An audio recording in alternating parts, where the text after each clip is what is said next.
Welcome to another episode of Harbor Rock Wealth Management's Planning Tip. Today we are here with a special edition show. We are post-election, and I thought it would Thank be goodness. we made it. We made it. Yeah, I thought it'd be a good idea to give our feedback as Yeah. far as now that we know that Trump has been reelected into office starting in January, and what that means not only for markets, um, and kind of get our thoughts on things that we're now keeping an eye on now that we actually have an answer as far as the election. Yes. So Great idea to chop this up a little bit today. yeah, And it's been interesting. We've business. We woke up, came to work the next day. yeah, We all have our personal feelings Mhm. about sure, what's going on, what the future holds, Yeah. and what this means. By Trump being back in office, and we've heard a lot of different comments, Yeah. like heartbroken, it's the full range, the Uh, full range of tears emotions. of joy and Yeah. sadness, optimism, fear, Sure. nervous. Sure. So, yeah, Well, maybe some of the stuff today can yeah. shed a little light on. Well, I certainly hope so. It was another emotional election. What I'm thankful for is that it was not an ugly end to the election. It Yeah. wasn't drawn out. It was a definite winner. I And commend all who participated. yeah, It seems to be going well. record number of people who turned out to vote. And, America has spoken. There we go. Moving Yeah. on, right? You know what's crazy about that? I have a fun fact about that. Okay. About voter participation. So I have some notes in front of me here, and I have two numbers. It's 139 over 172, and that is not my blood pressure, Dr. Gore, if you're wondering. Where you're at. Yes, Wow. but and like you said, I think they were reporting record numbers of voters getting out there, a lot of Mhm. first-time voters. We are ranked 139th out of 172 countries that vote. As far as turnout? Yeah, That's in terrible. participation, 139 out of 172. I was a little surprised by that, especially after this last election. So I was looking at, and this is getting a little bit off topic, but I was looking at some of the local polls, whether it's down in San Diego County or Okay. Carlsbad or up here locally, Mhm. and looking at the turnout, the actual number of votes compared to what I would estimate is the people eligible to vote that live in these Oh. areas. Mm. Yeah, it's not a pretty number. So Yeah. yeah, which is shocking. So Okay. Well, to all you that voted, you guys can kudos. complain or celebrate all year. Keep wearing that I voted sticker. That's right. Yes. Okay. But yeah, it was definitely a lot of emotions, but it was not as ugly as the 2020 election. Yeah. Trump has won the election hands down. So here we are, Trump 2.0. So I thought today we would at least give the viewers, our clients, what we think are pros. And I don't want to say cons, but I would say areas that we're going to keep a close eye on. Okay. So Fair. it's too early to know, but something as far as wealth managers and what we're keeping an eye on from a risk standpoint. So getting into the pros, I think it's safe to say that Trump's administration will be American focused, right? Pro business, pro growth. There's talks of tariffs, reshoring, right? Continuing that evolution that we have of moving industry back on shore. So there's a lot of positives there, and I think what we saw in that first week with markets, or first couple days, really, markets took off, right? They really excelled. There was a bit of panic in the bond market. That first day, we had bond prices really fall. We had treasury yield spike. But ironically, in the bond market, which was suffered the most that first day, is bonds ended the week positive. Hmm. They were actually up that week, so very resilient. I think it was a little bit of shock, but yeah, overall, I think there is a bit of optimism out there from an investor standpoint. as far as what lies ahead. Feels like it. Yep. Yeah, absolutely. So we talked about reshoring and bringing more of the industry or on back into the United States. Tax breaks, right? Yep. Pretty a pretty, I guess, Contentious subject, yeah, maybe. whether they will apply to you or not. But I think from an investor standpoint, and that's on the personal side, but from an investor standpoint, I think you got to look at the corporate, the corporate incentives, which are going to help the companies that you are investing in or own stock in, Sure. increase profits. Right. So we do see that as a positive. And then on the personal side, one of the taxes that's out there that Trump ironically implemented in his first administration was the SALT tax, or the deduction cap, right? Yep. So you can only deduct a certain amount against state and local taxes. There's talk of that going away. So, and depending on how you look at it, tariffs could be seen as a positive as well. Okay, I put those as both on the positive or the pro side, as well as an area that we're going to keep a close eye on. Okay, because when I've heard tariffs, I don't know, maybe it's because mainstream media tends to lean against it. It seems I see a negative thing. What could be a Well, if you really think about it or keep it simple, it's okay if we are importing goods from outside the United States, and there's now an increase for those companies to do so, or those countries to import goods to the United States. Yeah. Well, where's that going to be passed along to? It's going to be passed along to the end consumer. It'll be passed along to us. Okay. So right now, the Fed, if you think about where the economy has been, it's been in a high inflationary period. Are increased tariffs right now really going to help the economy? I don't know. Or help inflation? I don't know. Okay. We also have a Fed that's trying to lower rates, and if they're combating increased prices because the businesses are passing it on to the consumer, that's where we could run into some issues too. Might not have as many rate cuts, right? Right. Okay. Right. Yeah. So if you get into those areas of that we're keeping a closer eye on, I would say the impact of tariffs. I think it's pretty safe that the Trump administration will try to implement increased tariffs. At what impact is that going to be to inflation and to us at the end of the day? It's to be determined. Regarding the Fed, they pivoted a little bit, right? And 2 days after the election, they came out and did decrease rates by a quarter point. However, they changed the narrative to Yeah, it was a little awkward.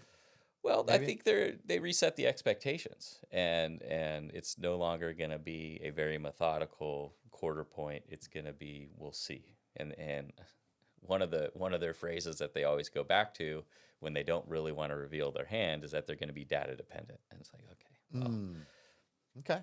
depending on how you look at that data, it could go one way or the other. But either way, I think we're going to be at a higher interest rate for longer, which, if you're looking to refinance, you're looking refinance a home mortgage, Sure. you're looking to purchase a home, Borrow a maybe little first-time home cheaper. buyers, that could be some headwinds there. Okay. Okay. And then as far as another thing that we're keeping a close eye on is on immigration policy, because if there is a mass exportation or whatever ends up happening regarding immigration policy, that could have a significant impact on wages, which is passed along to business and oftentimes small business, and also worker availability. Who's going to be there to fill those jobs? So again, nothing that I think is going to necessarily impact markets today or tomorrow or the day he comes in office, but it's certainly areas that we're at least considering when we're looking at clients' portfolios. Yeah, and we also have to remember, folks out there, a lot of things you voted for don't necessarily pertain to your portfolio performance. They Yeah. are personal values, personal beliefs that you may have. So you got to remember that that's our job, is to address the items that, while we respect your personal values and beliefs, and we're here, we will hear them, and we do, but we directly are really highlighting financially driven topics, things that will affect your income production, your dividends, yeah, the performance of the businesses, like you said, that you invest in, and the tools that we use to solve for whatever it is Yeah. that you need in your financial life. So Well, I think you bring up a good point, because when you look at our portfolios, so our core strategies and our focus income strategies and some of the others that we have in place for clients, um, and this is partly due to us heading into the election, but it's also partly due to our our demographic, for the most part, is at a point in their life where they're not necessarily needing or wanting to take on excessive risk. yeah. So for that reason, our portfolios were defensive Mm. heading into the election, and based off of the outcome, it's actually boded well. The portfolios have done quite well. Right. So we have made some adjustments. We've added a little bit to small cap. I do think emerging markets and international in time will be there will be some decent buying opportunities. Not quite yet. Um, as far as fixed income goes with bonds, we haven't made a lot of adjustments. We certainly didn't make any knee jerk reactions the day after the election when we saw that quick volatility and sell off in bonds. So I think for bond investors, I think it's going to be a lot of collecting your coupon. If the Fed is still wanting to lower rates, but it's going to be at a much slower pace, I don't think we can expect any type of appreciation in bond investments. So, Okay. but yeah, overall, we voted well. We didn't have to make significant changes to the portfolio. I think we would have been more active post-election if the Harris administration had Yeah. won, and it just kind of fit into Trump's agenda, if you will. Yeah. Okay. As far as the economy goes, I think we should wrap this up with talking about the economy, because even though we've seen a decent run in the market post-election, um, I think that will settle down, and we're starting to see this week. We're not seeing quite the volume. We're not seeing obviously the growth. Actually, markets are pretty flat this week. So I think Yeah. that quick Trump trade is over. That exuberance is over, and I think you're starting to see investors focus back on the fundamentals, Mm-hmm. corporate earnings, which when you look at the economy, I feel like we're in the seventh inning. We often Okay. refer to baseball here. So We do. Jimmy knows seventh inning. Okay. Okay. So if you know the seventh inning, you also know that you have 7, 8, 9. Right. You have 3 more innings to make some things happen, and a lot of times there's a lot of production to be had in those last 3 innings. So the economy is being resilient, right? We've seen Still pretty hot. it is. A couple months ago or a month ago, we saw unemployment come down, right? But this week we saw inflation peak up a little bit. So And maybe a couple other indicators like home sales. sure, They're thinning a little bit, you know. they are, but it's not to a level where there's any concern as far as us going into Yeah, it's not recession. real estate extinction. You know, people are still throwing down on a 6% mortgage for millions of dollars Yeah. sometimes. You know, people are still pulling the People are trigger. still spending, That's and right. and one of our trusted partners, as from a resource standpoint, predicts there to be about a 15% chance of recession here in the United States in the next 12 months. So, again, another third party that is fairly optimistic about the health of the economy. Okay. So, going back to the beginning, okay, we made it through this election, a very emotional election.